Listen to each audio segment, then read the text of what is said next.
Bonjour mesdames, bonjour messieurs. Nous allons maintenant parler un peu des études en France et dans le monde. Les études, je pense tout d'abord au système universitaire en France. Alors, en France, il y a plus ou moins 300 000 étudiants étrangers qui sont venus l'année dernière étudier. La France représente le troisième pays dans le monde où il y a le plus d'étudiants étrangers. Les deux premiers pays sont les États-Unis et l'Angleterre. Ce sont les deux pays qui reçoivent le plus d'étudiants étrangers.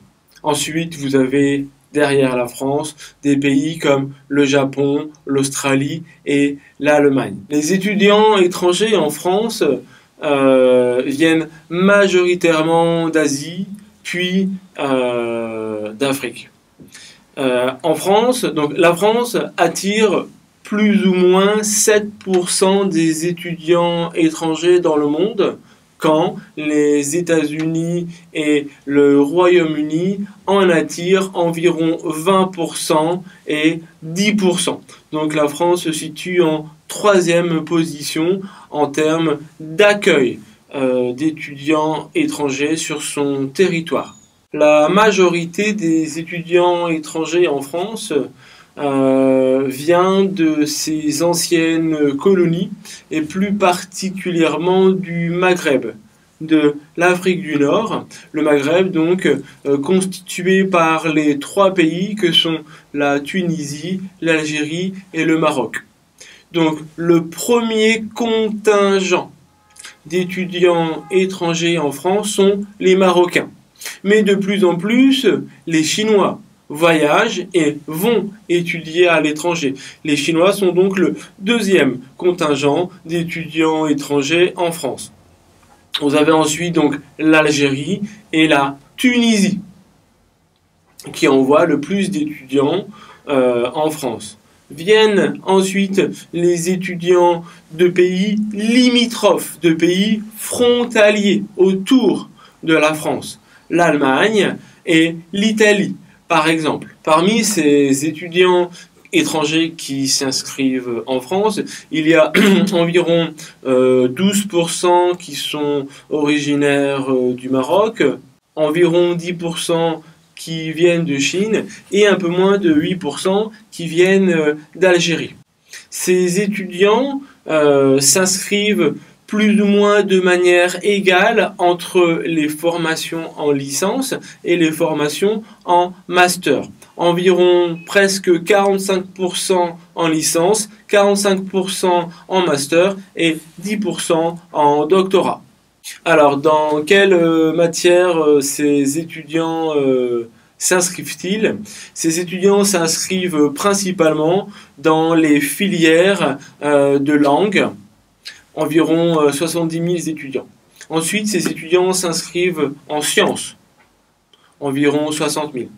Ensuite, à peu près 40 000, ces étudiants s'inscrivent en sciences économiques, comme AES, Administration économique et sociale.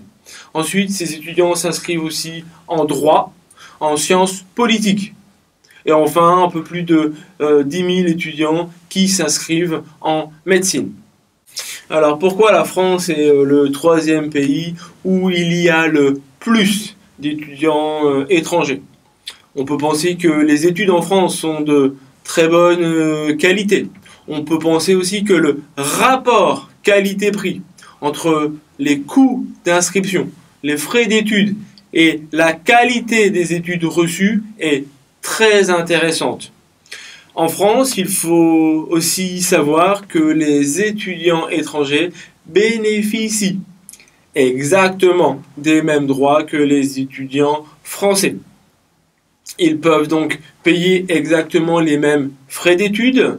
Ils bénéficient de bourses, on a vu le mot bourse, de la part du gouvernement. Ils peuvent aussi recevoir une aide financière pour les aider à payer leur loyer. Ils doivent passer par les services de la CAF, la caisse d'allocation familiale qui donne environ 40% du loyer à l'étudiant.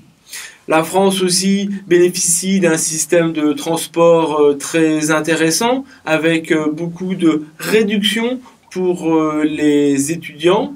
La France bénéficie aussi d'un système de santé et d'une prise en charge des soins, du traitement médical si on est malade. Donc beaucoup de soins, beaucoup de traitements, beaucoup de médicaments sont remboursés. Pour cela, il faut avoir la carte vitale. En France, les études sont également de plus en plus professionnalisantes. Cela veut dire que dans le cadre des études, par exemple de master, il faut écrire, on l'a vu, un mémoire, mais il faut aussi faire un stage qui permet d'acquérir et d'obtenir de l'expérience professionnelle qui sera utile pour pouvoir trouver un bon travail et s'assurer de perspectives professionnelles pour pouvoir garantir un horizon professionnel intéressant et rémunérateur qui permet donc d'obtenir une rémunération, un niveau de salaire intéressant. Je voudrais maintenant vous parler du système Erasmus. Le système Erasmus tient son nom du philosophe hollandais Erasme. Erasme qui a vécu au temps de la Renaissance, au temps de l'échange entre différents philosophes dans toute l'Europe.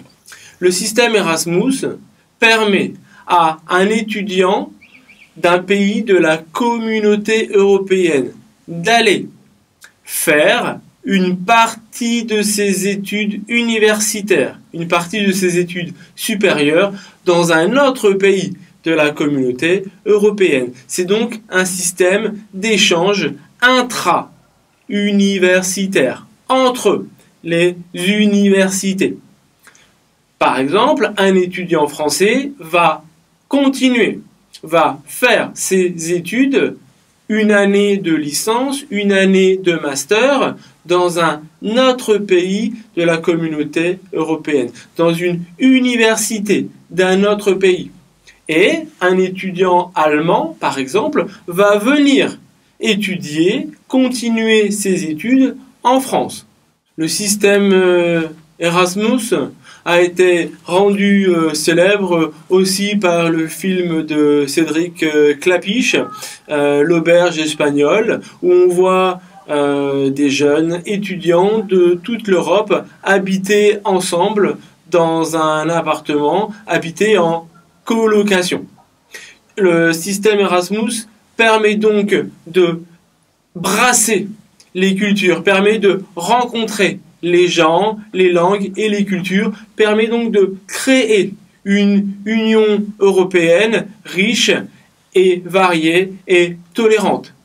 Le système Erasmus respecte et donc suit la devise de l'Union européenne qui est unie dans la diversité. Les premiers pays européens qui accueillent le plus d'étudiants dans le système Erasmus sont l'Espagne. Deuxièmement, la France. Troisièmement, l'Allemagne. Et quatrièmement, l'Angleterre.